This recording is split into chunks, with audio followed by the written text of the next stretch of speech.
When I was getting ready for this weekend, I ran across an essay written by a dad. It begins, "Nearly a year ago, Peg and I had a very hard week. Wednesday, Mike slept downstairs in his room where children belong, and we slept upstairs in ours where moms and dads belong. Thursday, we were 350 miles away, and he was in a Ramada 325 room, and we were in 323, connecting rooms, and we left the door open and talked and laughed together into the night. Saturday, he was in the freshman dorm. We were still in room 239. Sunday night, we were home, and he was 700 miles away in Chapman 309. Now, we have been through this before. Bob Jr. had gone away to college, and we had gathered ourselves together until we had gotten over it, mainly because he's married now and he only lives 10 miles away. And he comes to visit often with Deb and Robert III. So we thought we knew how to handle separation pretty well.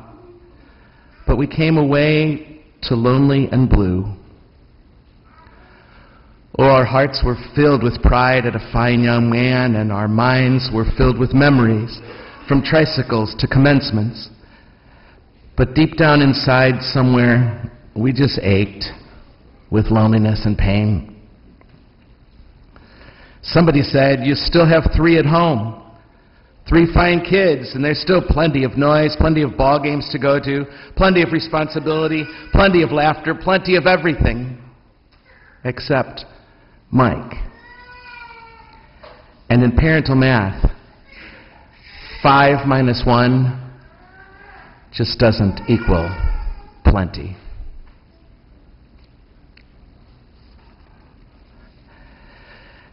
That's true, I'd say. For any who've ever dared to love another human being, 5 minus 1 does not equal plenty. None of us gets through life without missing someone. And sometimes the one missed is us. Try as we might to not suffer this, people will leave us through death or through distance or through alienation.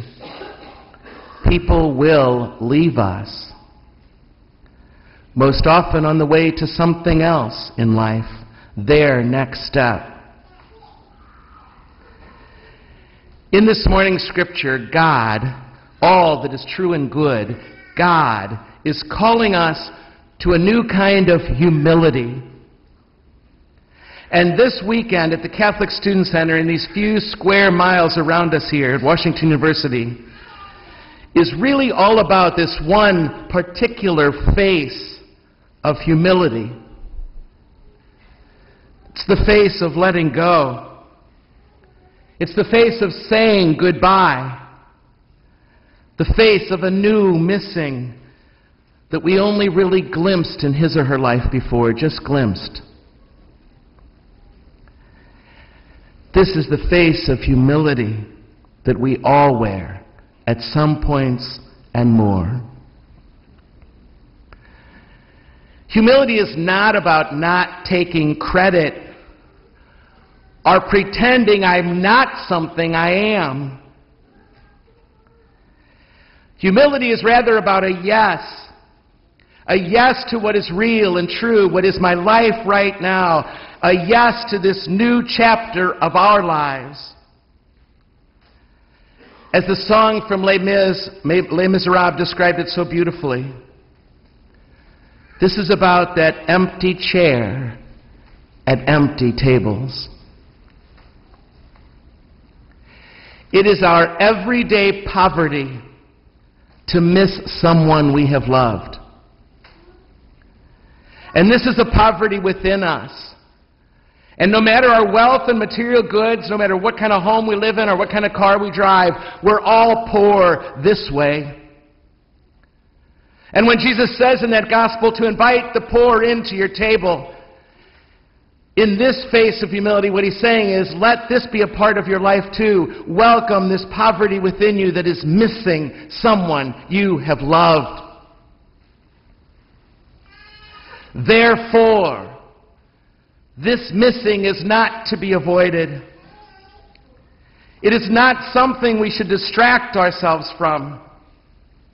The space should not too quickly be filled with another, or even by texting or email or Skyping, the one we miss so much all the time. This is a missing that should be abided. And sometimes, if we muster the humility to do it, to let ourselves feel the missing every once in a while, we'll know what it's like to just hold it. To hold it like we would hold somebody so dear to us. Why let ourselves suffer this absence? Because to miss someone is among the greatest affirmations you can ever give them. And to be missed is one of the greatest affirmations you will ever receive. And to allow ourselves to miss another is one of the greatest humilities. And that's a virtue, you know, because it's a moment of utter trust.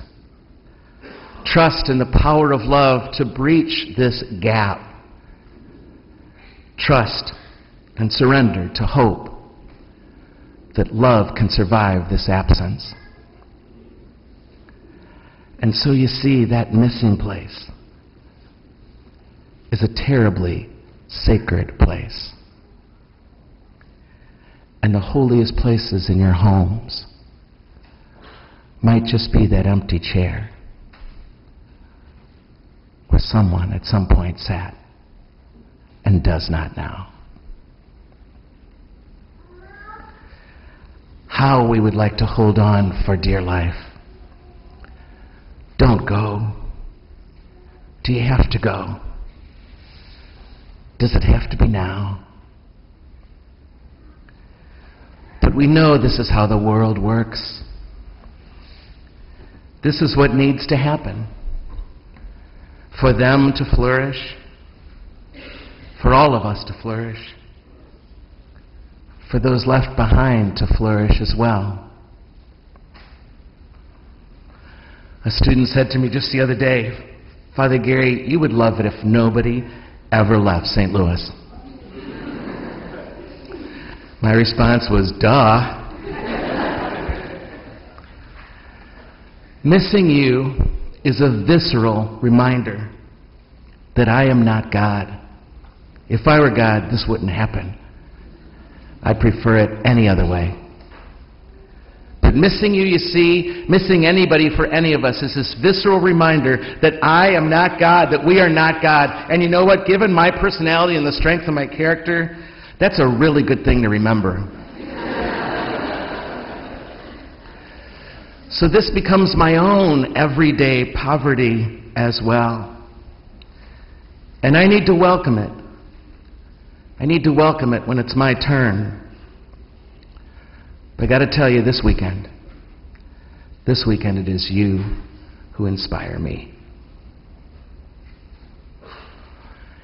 It strikes me that as much as we could ever prepare for this day, we always knew it would come. It hurts no less. This I know. The truly humble ones among us will be those who can embrace the deprivations of this day. And that is exactly what it feels like a deprivation, who can embrace the deprivations of this day and seek the blessing in it. And what's more, God knows this missing. I got to thinking about God in the light of this weekend. God sure has plenty of children, plenty of everybody, except you. And all of them together can never take your place. And there will always be an empty spot in God's heart and a vacant chair at His table if you are not home. And if every once in a while it seems God's crowding you a bit, try to forgive Him. It may be one of those nights when He misses you so much He can hardly stand it.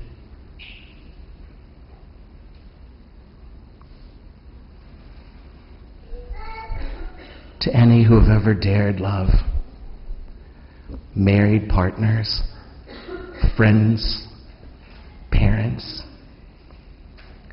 in the times of missing, we are tasting something of God's own heart, the heart of everything that is true and good. You are like God in this. For in love's math, 5 minus 1 never equals plenty for us or for God.